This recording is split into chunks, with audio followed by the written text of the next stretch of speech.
Hey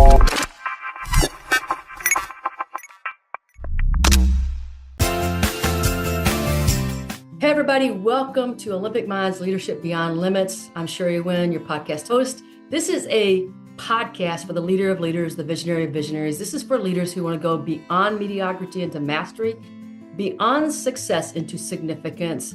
It is for those leaders who really care deeply about how they evolve themselves so that they can give more to other people. And today we're going to talk not just theory. This is what I love. This is about heart-tested, results-driven, and grit-proven. So we're going to talk to Carolyn in a minute.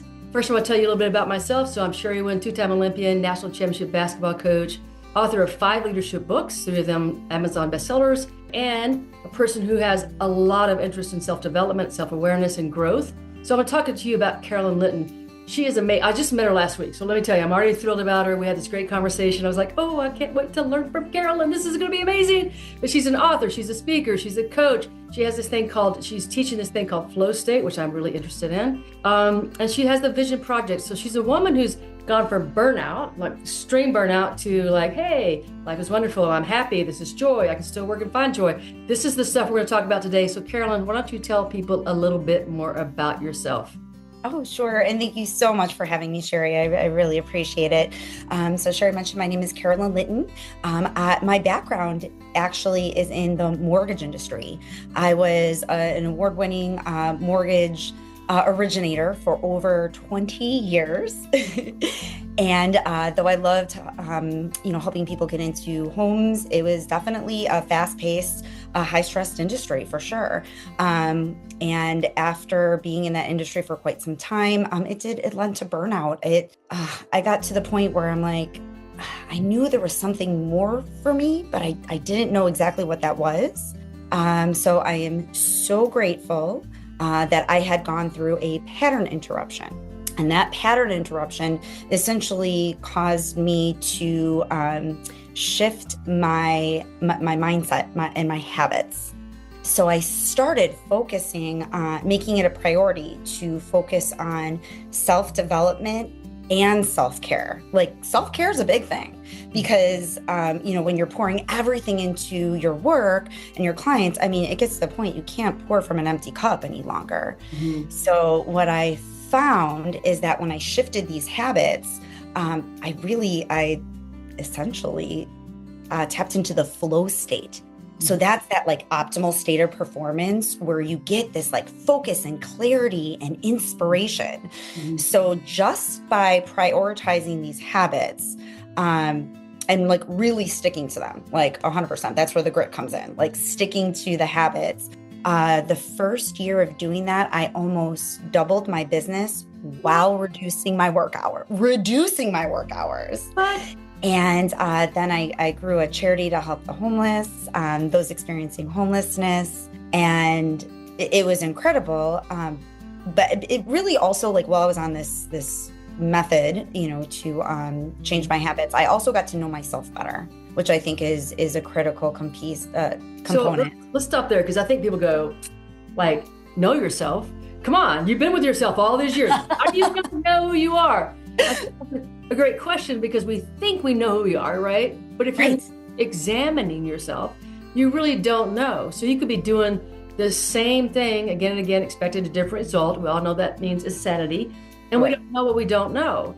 So I can remember the first time, Carolyn, that somebody told me I was angry. And this is my response. I'm not angry. Like, that was my response, right? And I listened to the response. I was like, whoa, maybe I am. So tell people about, like, not knowing yourself. How do you not know yourself? And then how do you come into knowing yourself? Sure, absolutely. So the not knowing yourself is, that feeling of you want something more, and there's something more inside of you, but you don't know what it is. Mm-hmm. And it's actually from the silence and the stillness is when you'll get to know yourself. So as I mentioned, I shifted my habits. Right. So part of those habits consisted of, just starting just a few minutes a day in meditation, in silence, and going for walks every day. So just kind of being out in nature and just allowing myself time where I'm not doing, right, the emails and all responding to things. And what I found is that I started, just certain things started like resonating with me and connecting with me. And I felt things bubble up, and I started feeling passion and excitement. And that is something that I found you cannot intellectualize. You can't be like, who am I? Like you can, but at some point you get to connect with that. You feel it's something you feel in your heart space versus something that you think. Right. Well, we think that we're human beings, but we're really human doings, right? I mean, how many of us say, oh, I'm a human being, but we're do. We're just constantly. And so then we're like, okay, I need to slow down. Okay, but I got to do this, and this, right? I mean, it's like there's no slowing down. That we think that the way to productivity, the way to joy, the way to happiness, the way to wealth is through doing, which you do have to do some work, but it's really through this connection that you talked about. So when you say meditation, like there are so many different ways to meditate. What type or form of meditation did you find that helped you the most? Absolutely. So I found that guided meditations were the easiest. So it's, we're not wired to completely shut our brains off. It doesn't really work that way. And then you get into like, am I doing this right? Am I not doing this right? And that does not serve us. So I found the power came in the consistency. And it was easier to do by starting small. So it was just 5 minutes a day, but I committed to the 5 minutes a day. And I started with the guided meditations because it was easier for me to just follow that, to like slow my mind down. Right. And then over time, I gradually was able to increase that. And eventually I was able to get to the point where I could, just meditate to even music and just sit in that stillness. And I love what you said, Sherry, about human beings versus human doings. And that has been such, that was one of the huge game changers, that when you can actually connect back with who you're being and sit in that silence, you will get the inspiration to take action, because there's no denying action is where it's at. But the more that action could come from a state, a desired state of being, and it could come from inspiration, that's when all these doors and opportunities opened up for me. Right. So I think that what you said about meditation is so important, is that, number one, we can't really totally shut our brains off. Right. Like you might get into a space where you're really doing great, and then it's like you're bombarded and you're like, wait a second, where is this coming from?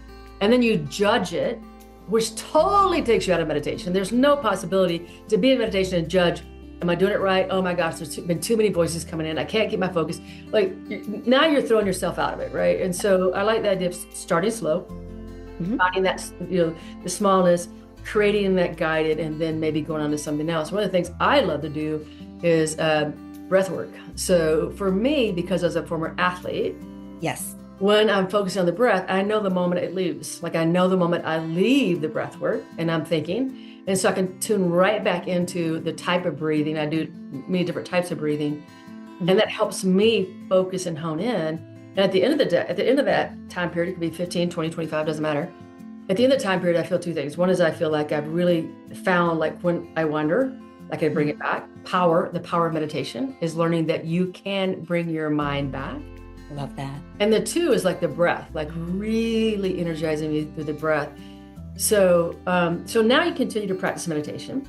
And you said you take nature walks. Is there something else that you've added into your habits, into your routines that would benefit other people?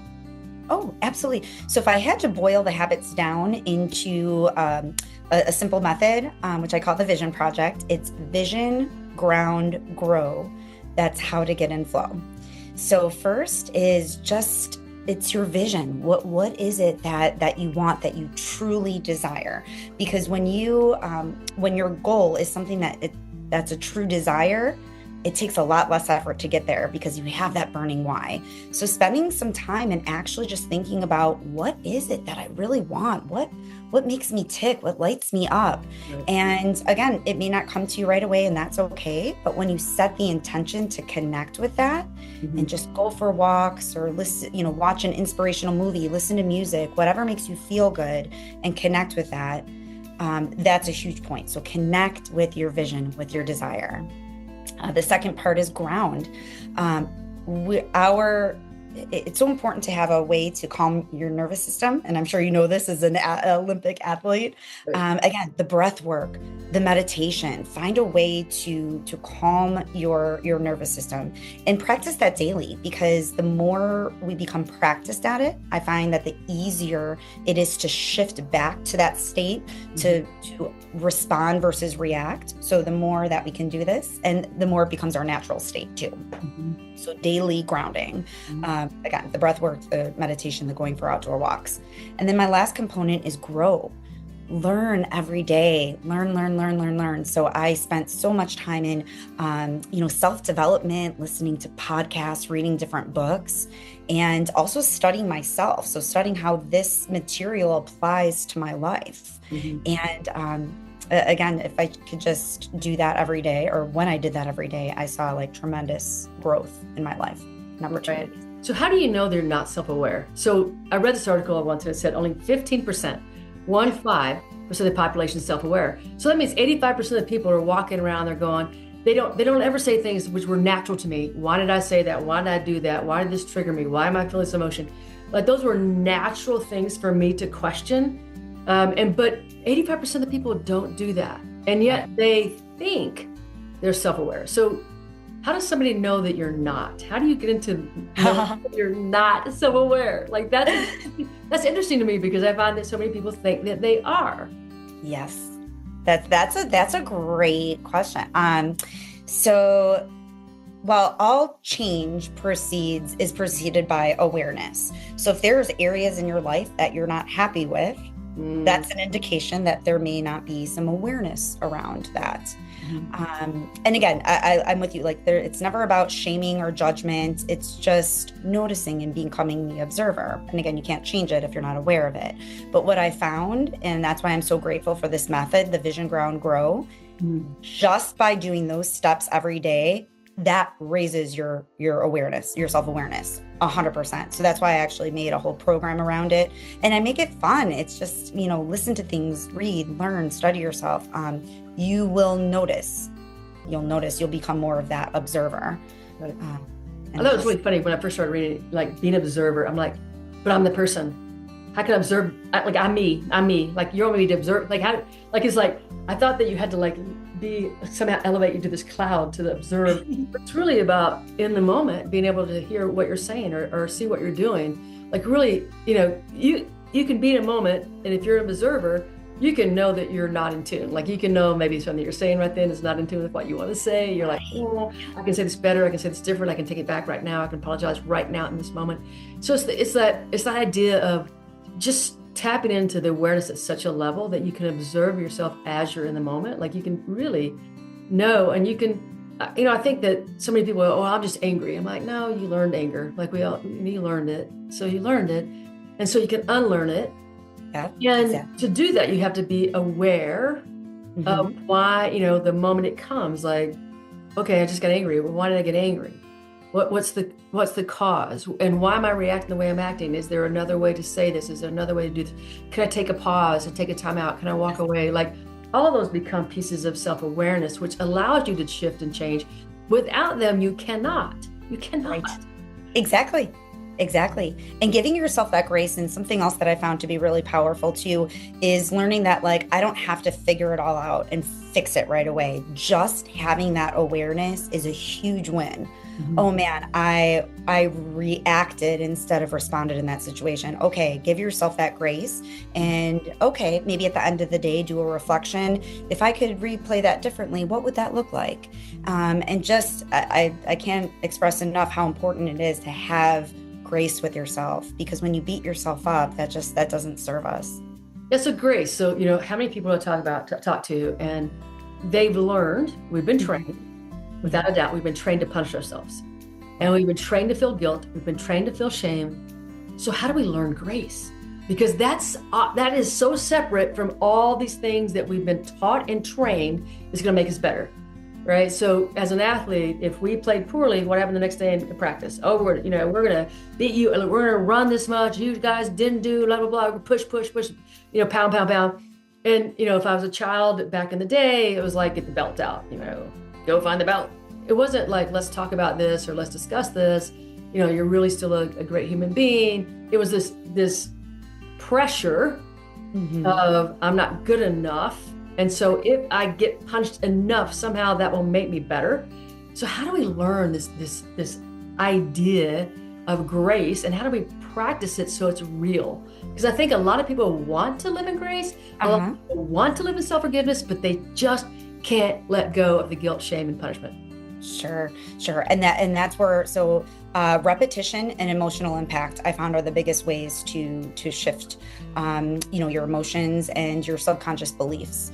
So with those guided meditations, I would choose daily, like, oh, what do I want to focus on today? Oh, maybe today is worthiness, or today is grace, or today is, confidence, whatever I felt like I needed for the day would be my guided meditation. So day after day after day, you're changing, you're shifting that, the pattern. So that I found was the most profound way to make the shift. Because I mean, you have to get out of that, the way that your mind is wired. Yes. So you're wired toward punishment and you believe in it, because at some level, there usually is a better outcome.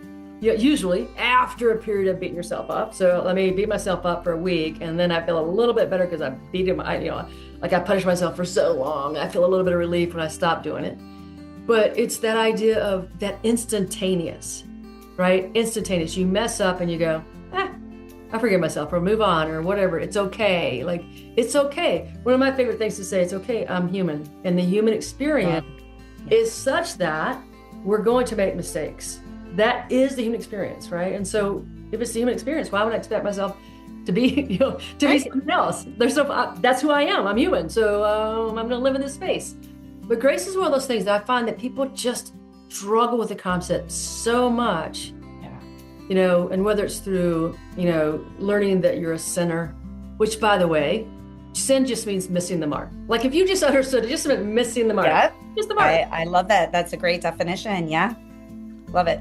So in practicing grace, so you say to people, like, you need to start meditating, learning. Would you say, like, the concept of not just meditating, but reading something again and again and again and again, or reading various books around kind of the same belief system helps you to turn? So what's your favorite book? What's the book that you read maybe early on that was like, turns you on to a new level? Ooh, so good. Well, one of my favorite books is The Buddha and the Badass by Vishen Lakhiani. I love that book. That was the first one that helped me connect with, I would say, my authentic self. So talking about getting to know yourself, it was reflecting, like, what are your core values? And that was a really powerful exercise. I love that. And then over time, I'm trying to think. I'm a very big Abraham Hicks fan. So he has multiple books. Yeah. But really, like, I listen to her all the time. I mean, and I model my work after her. I call it feel better to achieve more. Though shame and guilt are such low vibration emotions, and you are not going to get anywhere when you're in that low vibrational state. So it's like, how could we, and it's not about, bypassing, like, we get to experience our experience for sure. Like, you get to feel that, but you don't want to stay in that for a long period of time. It's like, how can you actually shift in terms of your mindset and your energy so you can get back to a place of feeling better and like, okay, how can I learn from this? How can I grow from that? And give yourself that grace. But anything by Abraham Hicks is amazing.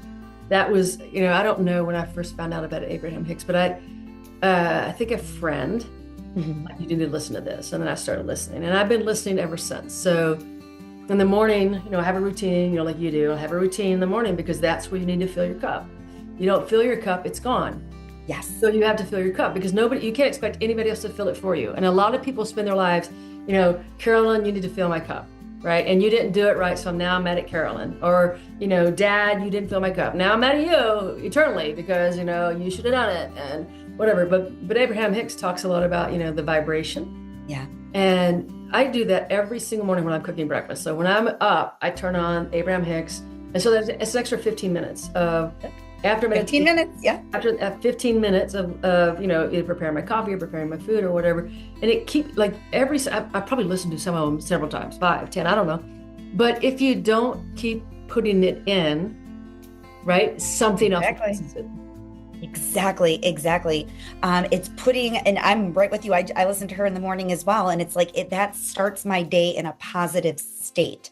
So now that's where my focus is. My expectations are there and focused on the positive. And I love that. And she always offers such beautiful insight and different ways to reframe and operate from that higher emotional state. And funny. She's very humorous. And funny. Oh yeah. Hilarious. I love it. Hilarious. So that you can laugh and smile. But she does talk a lot about vibration.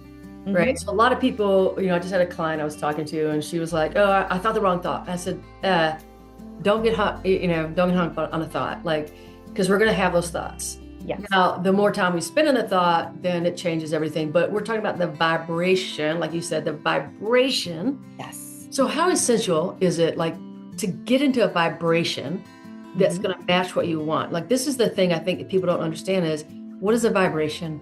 How do you get into the vibration? I don't understand this vibrational thing. What is that? To explain that to people so that they can understand more about, you need to be in the vibration, the energy. You got to bring that vibration in to align with what you want. Explain that a little bit more. Oh, sure. Okay. So think of vibration like a frequency, like when you turn to a radio station frequency, you can set your dial to 92.3, and that's what you will receive. So now you're kind of bringing the law of attraction to an end. So you're not attracting what you want. You're attracting who you are. You're attracting your vibration. So you have to set what that is, where, what you're feeling is what you will attract. Now, I tie a lot of what I do to these universal laws, the law of attraction, law of vibration. But we all also have our own energetic signature. So that's who we are, our core beliefs, all of our the paradigms in our subconscious mind, how we're feeling in the moment, all of that in combination sets our vibrational signature, and that's what we attract. So if we want to start attracting something different, then we get to shift our emotions and also our beliefs. And that's where, again, just being open to question, does this belief serve me? And starting really getting curious and exploring. That's where it's been really powerful. So a lot of what I study is, in regard to just universal laws and how they work. Right. I mean, it's interesting because, we don't, people go, oh, the law of attraction is such crap, blah, blah, blah. I watched The Secret, it didn't work, because it's not about the one-time thing of thinking, right, I want this to happen. It's aligning yourself through belief and vibration. I think that you have to have the belief to get to the vibration. I don't think that you can get into a vibration if the belief isn't there. So if I'm trying to do something, if I'm trying to align a vibration, like a forgiveness, so we talked about grace, forgiveness, but I really don't believe in it. I mean, it's pretty hard to align with it. Right. If I still tell the story about, well, they did this to me, and I can't believe they did this to me, and I'm so intent on being right about them being wrong, that I can't get to forgiveness, right? I can't do that. So you have to, the study of the belief of forgiveness, I think, has to precede the vibration of it, right? So yes. If you really don't understand what it means, and you haven't got to the idea of it yet, why it's essential, why it's important, what does it feel like, you can't get to it. And I think that's what people miss, because they think forgiveness is I forgive you. I'm no, you're not close. You got to feel that on an energetic level. You're right. And it's those emotions let you know if you're in alignment or not. If you are in alignment, you will feel vibration. You will feel those emotions like joy and peace and love and bliss, guilt and shame, that you're just not in alignment. So then you're okay, if I'm not in alignment, what story am I telling myself? So that's where you're coming from. Am I living in a story where I'm the victim, where I'm, really taking a look at what our beliefs are, what the stories we're telling ourselves. And then once we have that awareness that we're maybe in those lower vibrational states, then you have the choice to make a shift. Yeah. And again, it comes back to you have to observe, you have to know what you feel. And I think that we've outnumbed ourselves, right, to emotions. We're afraid of them. I think a lot of people are afraid of them, so we get numb to them. So then we don't know things. We don't know how it's affecting us. We don't know the impact of something. Like I was a stuffer of emotion for years, and that created, I'm absolutely 100% sure it created my chronic pain, right? Because I stuffed, like until like my body's like, can't do it. I'm done. Like it just said, I can't do it. I'm done. And then learning how to feel an emotion was really crazy, because I was like, no, I will die. If I feel an emotion, it will cause death. Like that was, it sounds crazy to believe that, but I truly believe that at a certain level, that emotions hurt me, right? Or that it was bad to feel like what we would deem as negative emotions. It's just telling us something. It's I feel like the more, I don't want to say severe, but the more extreme the emotion that we would deem as negative just shows that we're out of alignment, and that's okay. We can look at it with curiosity, like, oh, what is this telling me? What could this be showing me? And just looking at it differently instead of saying, no, I can't feel this way. I think the predecessor to that too is the victim, right? The victim person is gonna have the emotions, more negative emotions. Because if you're a victim, it's like they did this to me, right? And then that causes you to feel all kinds of things. I just went through this with my mother. My mother calls me, she's 86. She's like, your brother. I'm like, here we go. And so she tells a story, and I'm like, Mom, do you know that you can choose not to feel that way about it? But he did this to me. And do you know that you can choose not to feel that way? I said, was this really about you, or is it about something else that he did to himself? But you don't understand, she says. I'm like, oh yeah, I do. Like I grew up with this victimhood. So when you're a victim, I think that you're more afraid of emotions. Would you think that's true? Maybe that's certainly a possibility, like maybe just like a protection mechanism, or just operating from survival. That's, just maybe having experienced so much pain to not want to experience that again. And yet maybe there's more resistance there. Yeah. So my favorite way, I've actually participated in a transformational training in New York City a few years back, and we did a lot of work around that, just like, changing the story. So our story, is usually filled with different emotion. There's a lot of emotional charge. So like tell that story again with zero emotional charge. Not necessarily easy, but try just reframing that story just listing facts with no emotion behind it. Wow. And then can you, almost reframe that again in a hero mentality, like how you can look at yourself as a hero in that story. And just a beautiful way to rewire. It is a beautiful way to rewire, right? Yeah. It's to see like that we survived it, that we were able to go forward, that maybe we didn't have all the tools we needed, but look, I'm still here today. Woo! Yes. And you said something too, you said survival state. So I think a lot of people live in that survival state, and they don't know they're living in survival state, right? And so everything they project from the survival state is about protection and safety, right? And fear, right? Because you don't need to be protected and safe unless you have fear behind all that. Right. And, survival state is, I think it's even deeper than some people realize. You're all you're forever in the reaction. Like you don't even know you're in reactive state. Like you're always reacting and never responding. And I look back and I think, man, I probably lived 15 years of my life in survival state and did not know it. Sure. Yeah, they don't teach, this is not stuff that we're taught in school. So that's why, and I love that you're doing this podcast and we're getting this message out. Because again, without awareness, how does anyone know how to shift? You don't. You have to have that awareness first. And you live the programming that's put into you by your family, right? I mean, You're young and you don't know better. I mean, it's just being inputted. You don't know that what they're saying or doing is probably not the best pathway forward. You're just taking it in, and then you start living that, and then you don't know that you're living it. I mean, this is the whole thing about awareness. You don't even know that you don't know.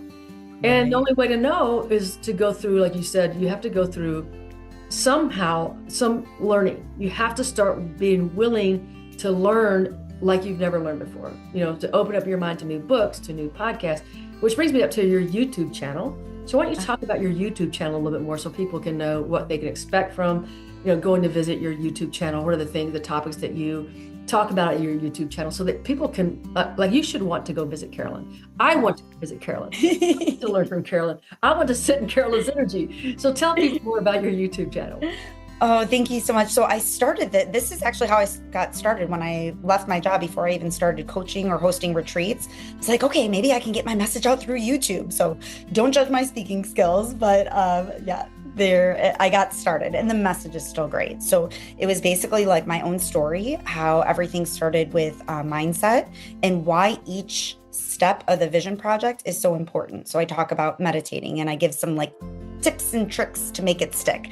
So I'll talk a little bit about each step, learning, growing, meditating, all of the different aspects and how it makes such a positive impact on your life. And it was through that repetition of exercising those steps. I promise you, if you practice those steps every day, your awareness will raise. Like it's just done. It's done. So I make it fun too, because really, what's the point of having, again, all of the success and the desires if you're not having fun? I think that life is meant to be fun. Yeah, I think, and I don't think that that's something that we think a lot about, like life should be fun and there should be laughter in every day. Right. And, I think that we strive for something that we think is going to make us happy. This is the craziest thing that we do, is we don't start with the idea of happiness first. Like, I'm going to be happy. We strive for something we think is going to make us happy, and we get it. And we're like, well, that's it? That's it? I did all this work for that, and that's it? Right. Absolutely. And I think a huge limiting belief is that success comes first and then the fun. And it's like, then happiness follows that. But no, we focus on the fun and the happiness. And from that, and when you can develop these habits and get into that flow state, the success ensues. It just follows. You'll get the clarity, the inspiration, the right opportunity. That's why I love talking about this so much and helping people get into that flow state. You get the happiness and the success. Yeah, when you're in alignment. What good is success if it still leaves you drained? It leaves you empty. You're mad because it didn't do what you thought it was going to do. It didn't elevate you, because what we're really thinking about is elevating ourselves to an emotion we want to live in, right? I want to elevate myself to this emotion I want to live in, and then I don't get there. And it's like, well, all that was for nothing. or we think, I've got to do more. I've got to do more because that wasn't it. So obviously there's another level that I have to break through. So when people start saying that to you, like, but I have to achieve to be happy, where do you coach them into that? How do you teach them that, look, happiness is going to lead to more abundance. Happiness is going to lead to like everything that you want that you haven't gotten right now? Yes. I think it's the order. So if I were to bring it back to another universal law, the law of cause and effect, that we are the cause. So if we want happiness, we get to find a way to be happy. It's be, do, have. You become happy. You focus on something that can generate that happiness within your heart. And then I'm a big about doing from inspired action. What do I feel called to do from there? And then I have what I want, but it's not waiting for that to show up first. We are cause. We get to generate that first. And again, that's just through reprogramming the mind. What are you listening to every day? What are you reading every day? Who are you surrounding yourself with every day? It's absolutely possible to generate that from within. Yeah, I had a coaching client and he was complaining. He goes, I wake up every day and I'm just a day mad. I go, well, walk me through it. Like, walk me through what you do. Well, I wake up and I love to listen to these two political pundits. I said, oh, here we go. So when you're done with that, how does it make you feel? Oh, I'm mad. I go, really? Like, I said, so you're starting your day mad? Yeah, but I love to listen to them. I go, I said, well, let's just try this. I said, just for 2 weeks. And if it doesn't work, that's fine. I said, I want you to turn them off. And I want you to find, somebody that speaks to you. I don't care who it is. I'm not going to suggest you. I just want you to go YouTube and say inspirational person or spiritual person or happy person, whatever it is you most want. So I talk to him every other week. And so the next week I said, how you doing? He goes, I'm great. This is awesome. I go, well, what changed? He goes, well, I did what you said and I love it. Now listen, he goes, I started listening to this. I thought it was a little crazy. I thought it was a little silly. But he goes, I started listening to it 4 times a day. And I'm happier than I've ever been. I'm like, yeah, because you're inputting negativity. Like you're inputting that anger, the blame, all this stuff. You're inputting that to start your day. And so you started inputting something differently. So you got something back differently. Absolutely. It's the habits. He was in the habit of watching a political show get in the habit of listening to something positive, get into the habit of gratitude. There's no matter what you're going through, there's always something to be grateful for. So changing your habits changes your life. We become the cause. Yeah. And then the world change it. Yeah. Yeah. There's a lesson 34 out of A Course in Miracles says that you are not a victim of this world because you created it. You can't be a victim of this world because you created it. So you're creating the way that you feel every day. Yes. Right. So you can't be a victim because you're doing it. You're the one who's deciding how you're going to feel. And people say, but no, like it just takes me over. Well, it goes back to that whole idea that you said, Carolyn, about repetition. There's no shortcut. Like you have to do it and do it and do it and do it until pretty soon.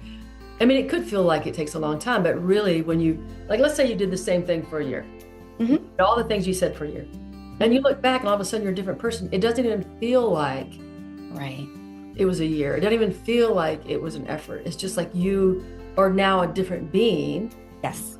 And you're just like, oh, well, that wasn't that hard. Right.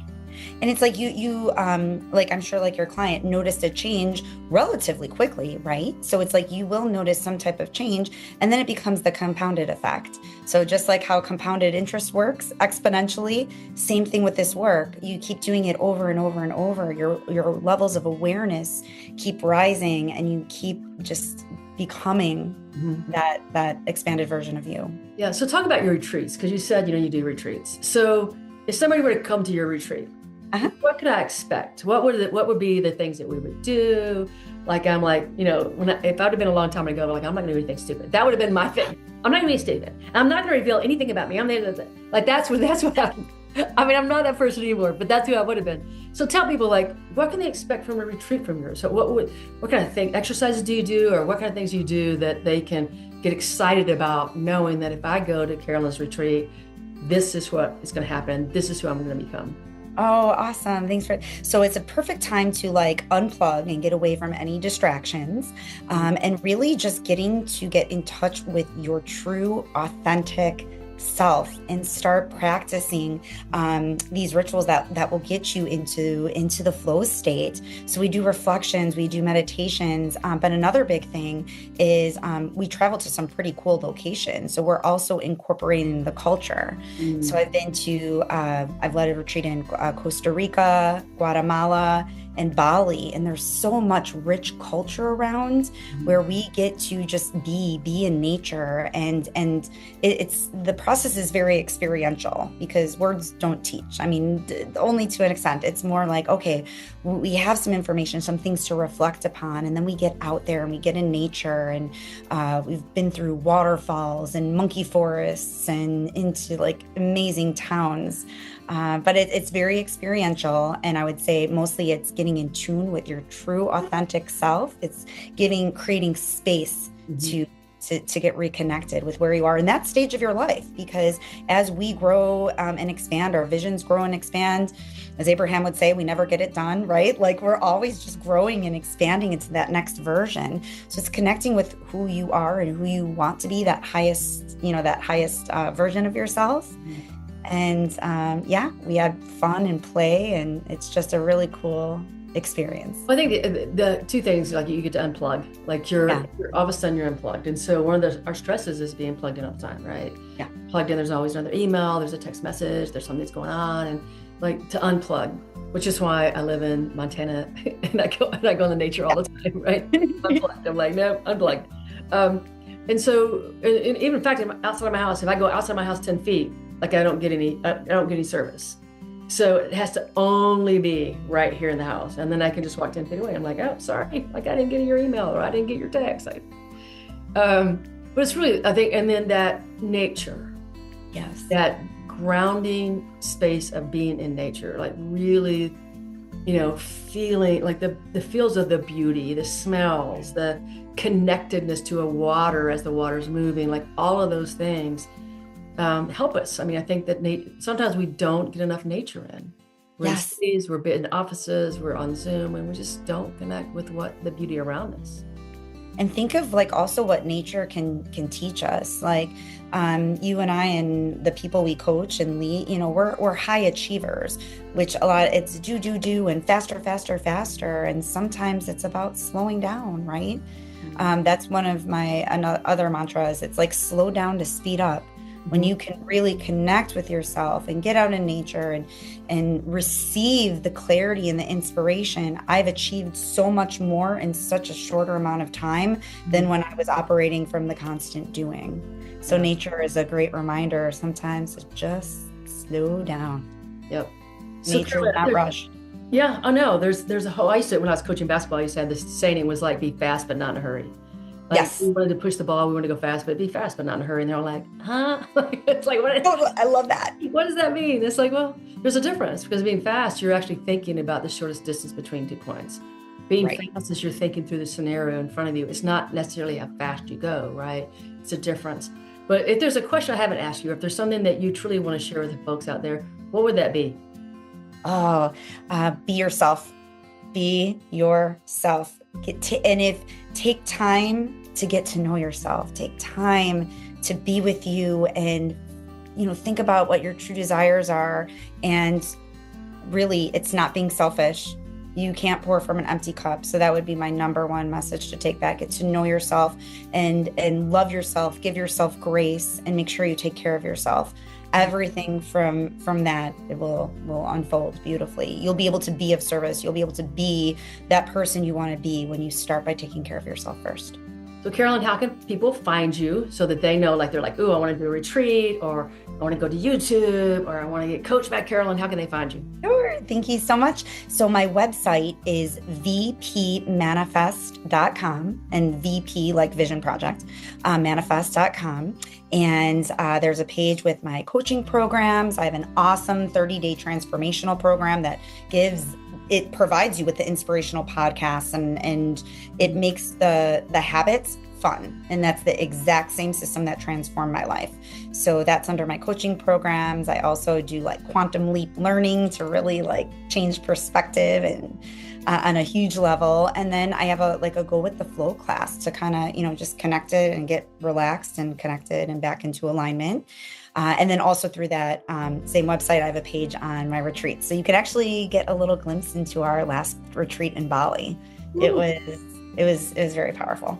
Awesome. Look, folks, like Carol and I do a little bit of the same, a little bit different, but I'm going to tell you, this is a woman that you need to go meet. This is a person, at least have a discovery call with her, or go to a retreat, find out some information, visit her page. But this is the kind of energy that you want to live into. This is the kind of joy that you want to experience. This is the kind of happiness that you want to feel deep, deep, deep within you. So Carolyn, you are a blessing. I appreciate you so much at such deep levels. Thank you for being here. Hey, everybody, have a winning day, and make sure you share. You like Carolyn, share. There's other people who like her on my podcast. Well, not like her. You can't be like Carolyn. There's other people who are going to bring great messages too on my podcast. So please share. And Carolyn, thank you again. You're such a beautiful light. Thank you. Oh, thank you. And likewise, Sherry. Thank you so much.